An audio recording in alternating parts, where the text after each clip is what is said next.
peut-être terminer aussi par une dernière question, parce qu'on a dit qu'on dirait un mot de l'Amérique. Donc effectivement, il y a un sujet essentiel, donc c'est le travail sur ce Trade and Investment Negotiation entre l'Amérique et l'Europe. Et pour la première fois, il y avait donc un énorme débat, et dans la partie service de cette négociation, c'était de savoir si on allait et comment on allait intégrer les services financiers dans la négociation. Il y avait des pour et il y avait des contre.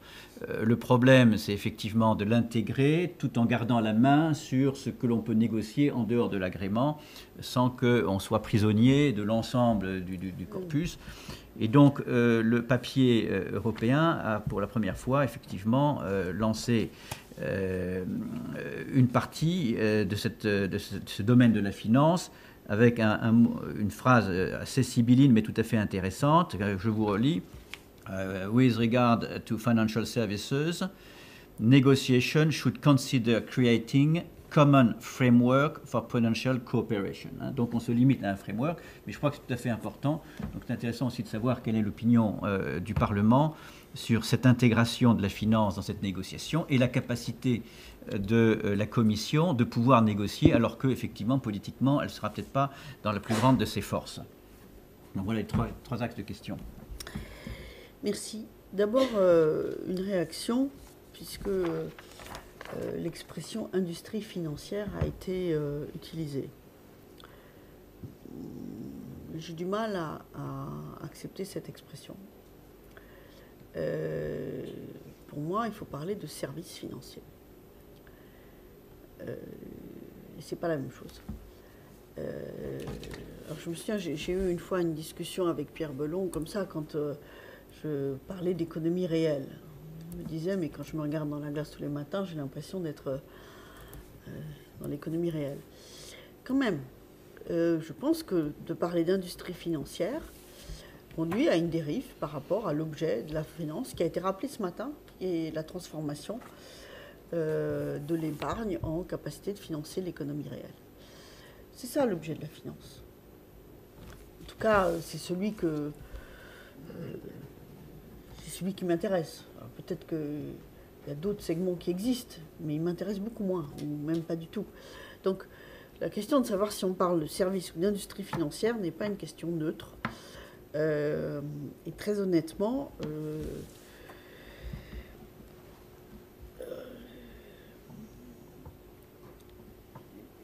pour Paris Europlace, je vois bien, mais ayons la même capacité de mobilisation, la même définition de l'enjeu de ce qui se passe autour de ces questions, mais en étant un service, et pas une industrie. Même dans une conception moderne de l'industrie, dématérialisée, numérique, etc., où la finance excelle, mais quand même. Bon, cette remarque désagréable mise de côté, j'en viens aux enjeux de la Commission et de sa capacité de régulateur. Là, on a une double difficulté. Nous, au Parlement européen, plusieurs fois, on a dit qu'on préférait les règlements que les directives. Parce que dans la période précédente et dans tout le processus de mise en œuvre du plan Lamfalussy, je ne devrais pas l'appeler plan Lamfalussy, d'ailleurs, je devrais le plan d'action des services financiers. Voilà, pour être plus exact. On a vu les dérives de dispositifs de directives qui, une fois transformés au plan national par les différents intervenants, faisaient du gold plating, machin, etc. Bon. Et donc, on a beaucoup dit que pour qu'on ait une vraie harmonisation, hein, il fallait des règlements. Bon.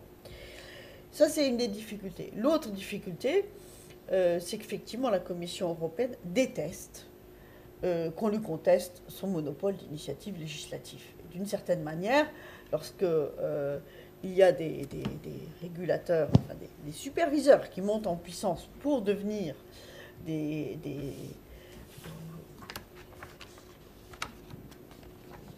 standards, pour définir des normes, il y a une très grande difficulté. Et si on est honnête, moi je considère que glissement des 3 comités de niveau 3 vers les autorités de supervision européennes, ça a mis autant de temps et on a eu tant de difficultés parce qu'il y a eu une grande résistance de la Commission pour voir ces structures se mettre en place réellement.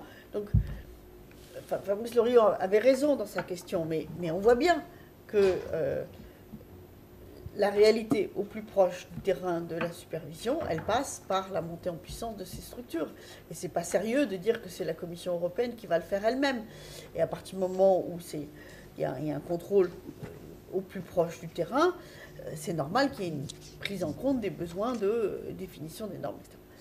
Donc c'est un équilibre très compliqué à mettre en œuvre et où ça rejoint un petit peu ce que disait Edouard Langsin, qui est qu'au fond, c'est au niveau politique de définir les grands blocs, les grands objectifs, et puis qu'ensuite, ça puisse être décliné. Mais la tendance est qu'au niveau 1, nous sommes des régulateurs de détail. Pour la raison que j'indiquais, qui est que sinon, on voit qu'il y a des tricotages au niveau 2 par l'intervention des structures nationales qui refont le film qu'ils ont perdu au niveau 1.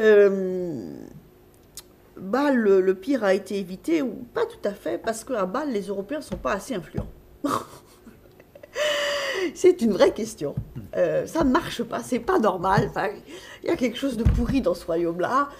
C'est comme sur les normes comptables. Voilà, j'allais le dire. Mais oui, mais qu'est-ce que c'est que ce masochisme des Européens qui laissent des structures se mettre en place, qui en sont les seuls bénéficiaires ou victimes ou utilisateurs, et qui se laissent dicter leurs lois par d'autres. Enfin, non, là, alors, pour le prochain mandat, je ne sais pas si on va corriger Bâle ou l'IASB finalement, mais franchement, c'est un vrai sujet. Bon, alors qu'après, on est bien ramé, on est bien corrigé un peu, et les trucs, ça, c'est vrai. Mais n'oublions pas la question fondamentale qui est celle-là, c'est pas normal. Et puis, moi, je vois ce syndrome du cornichon, que ce soit à l'IASB ou à Bâle, même quand on envoie des Européens en se disant « Ah, ça y est, on a une bonne nomination, ça va marcher, c'est un vrai Européen », il y a l'eau du cornichon qui les noie dans un truc qui les éloigne de leur identité d'origine. Donc, alors, je ne dis pas qu'il ne faut pas changer, que moi-même, lorsque je fais l'aller-retour entre Bruxelles et Paris, je ne suis pas exactement la même. Mais quand même, bon. Non, mais puis c'est un vrai sujet, hein, parce que c'est un sujet pour le G20, c'est un sujet pour le truc dont on va parler dans 2 minutes. Bon. Sur l'importance du texte résolution, nous, là je parle comme groupe socialiste au Parlement européen, on est absolument convaincus qu'il faut sortir, que c'est vraiment le machin, mais je pense qu'il va falloir encore... Bon, alors, quelque chose me dit qu'après le 22 septembre, ces sujets-là pourraient avancer quand même. Mais j'en profite, puisqu'il est déjà l'heure, pour faire une petite parenthèse, pour vous dire la préoccupation du Parlement européen. Parce qu'après le 22 septembre, il y a pas mal de sujets qui pourraient déboucher. Alors, celui-là, sur résolution, ça pourrait déjà se traduire dans un texte qu'on pourrait, des équilibres du texte qu'on pourrait finir dans cette mandature. Ça ne sera pas vrai sur dépôt des garanties. Et j'en parlais avec des personnes bien avisées qui me disaient, mais dépôt des garanties, de toute façon, une fois que le texte sera là, c'est qu'on aura résolu tous les problèmes. Et donc, le caractère anxiogène pour certains d'un système européen de dépôt de garantie n'existera plus puisqu'on aura tellement eu bretelles et ceintures sur les autres éléments du dispositif. Mais l'inquiétude du Parlement européen, c'est que se met en route une dynamique de propositions très forte au niveau gouvernemental après le 22 septembre et qui conduisent à une feuille de route sur un certain nombre de sujets, notamment macro et notamment piliers économiques de l'Union économique et monétaire, du fonctionnement de la zone, dans une période où la Commission est en fin de mandat, donc n'a plus de capacité de proposer des textes et où le Parlement est out, est en dehors du jeu, est en période préélectorale ou électorale. Je connais l'importance de l'impulsion gouvernementale, mais très franchement, ce qui a été fait, par exemple, autour du mécanisme européen de stabilité, où on a mis le dispositif en dehors des mécanismes européens pour motif qu'il fallait vite, et donc sur une base intergouvernementale, je pense que c'est une erreur. Et je pense que le Parlement européen, je l'avais dit à l'époque, mais parfois on est minoritaire, a fait une erreur de penser qu'il valait mieux accepter ce que les chefs d'État et de gouvernement voulaient pour être dans le jeu, plutôt que d'insister fortement sur une question qui était plus que de principe. Parce qu'aujourd'hui, tout le monde voit bien qu'on a besoin de consolider les niveaux européens d'intervention,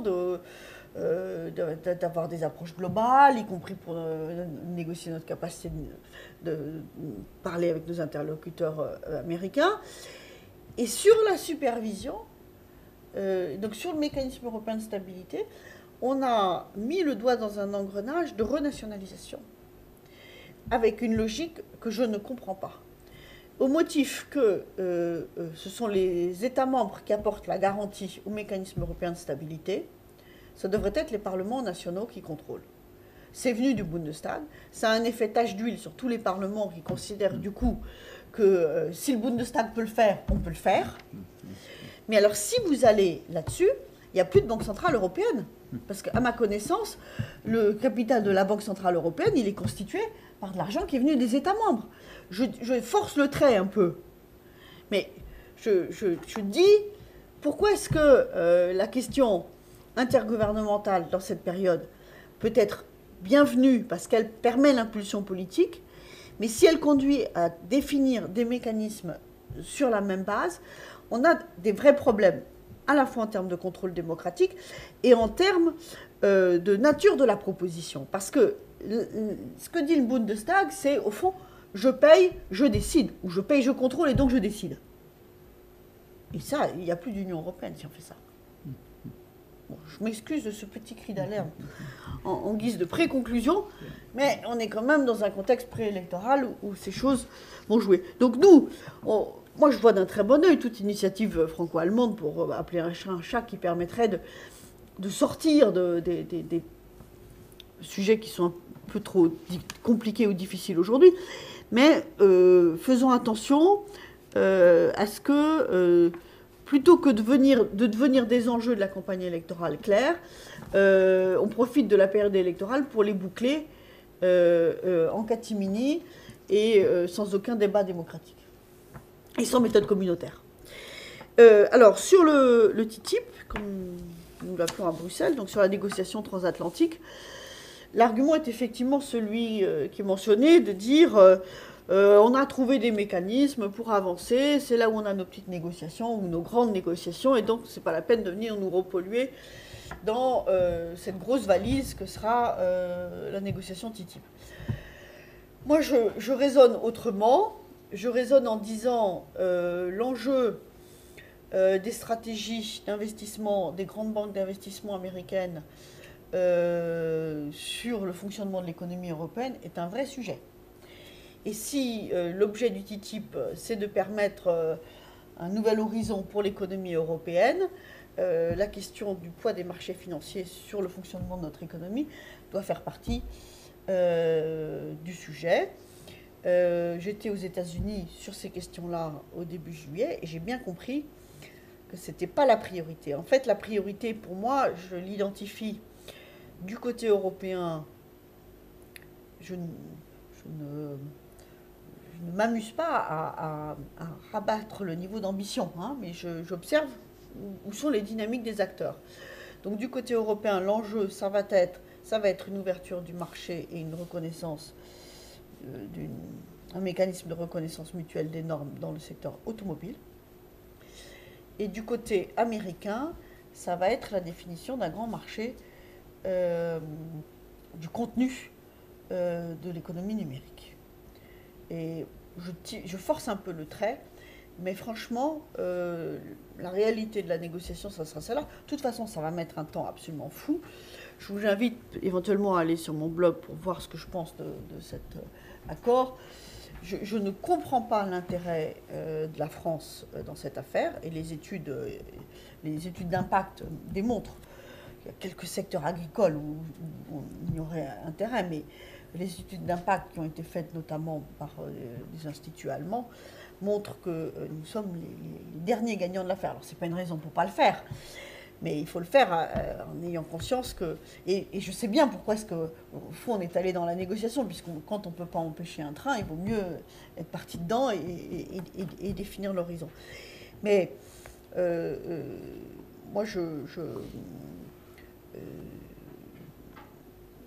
pense qu'il y a là un vrai sujet qui va être traité sur la durée, donc peut-être finalement ça ne sera pas au cœur de l'élection européenne, parce que les négociations seront lentes et très sectorielles, donc l'enjeu global sera peu vu.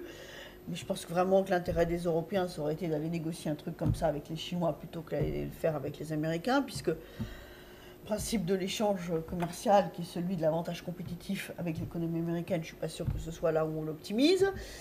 Et puis, je pense que fondamentalement, l'argument qui est utilisé de dire une fois que nous, grand bloc, on aura défini la norme, ça deviendra la norme internationale, c'est un mythe ou c'est une ambition avec laquelle nous fonctionnons depuis maintenant bien longtemps. Et au fond, je ne connais pas de secteur où jusqu'à présent ça nous ait permis de l'imposer de manière transparente, efficace et pleinement appliquée aux briques qui sont quand même l'enjeu de l'économie de demain. Voilà. Merci beaucoup. Bien, merci Pervenche de cette ouverture, puisqu'il est clair que ce que nous faisons au niveau européen, c'est pas juste dans l'isolation européenne, on n'est pas une île. Il faut effectivement mettre en perspective toutes ces regulatory frameworks, non pas uniquement dans le fonctionnement interne de la compétitivité entre l'Allemagne et la France et la Grèce, mais comment tout ceci contribue à la compétitivité de l'Europe en elle-même vis-à-vis d'un monde multipolaire, puisque c'est quand même ça l'enjeu à la fin. Et donc il est intéressant de sortir peut-être de la naïveté passée de l'Europe sur le fait que seule la concurrence et l'ouverture au monde permettra de consolider l'intérieur de l'Europe. Un peu de vision politique peut paraître nécessaire. Donc dans ces effectivement remarques un peu générales, je pense qu'il faut revenir aussi sur ce qui a été fait. Et il se dégage quand même qu'il y a eu de grandes choses qui ont été faites depuis 5 ans, que probablement, évidemment, la crise nous a aidés à faire des choses qu'on n'était pas capable de faire tout seul. Donc c'est au moins un dividende positif de la crise, et donc c'est quand même intéressant. Si les démocraties peuvent apprendre ensuite à faire des choses sans avoir les banquiers qui vous mettent en crise pour faire avancer l'Europe, mais enfin au moins on peut reconnaître que les banquiers vous ont servi, donc c'est déjà quelque chose d'important. Donc voilà, sur ces considérations hautement optimistes pour la dernière ligne droite, les quelques mois qui sont devant nous et qui ne sont pas juste rentrés dans un tunnel. Merci Pervenche pour cet éclairage.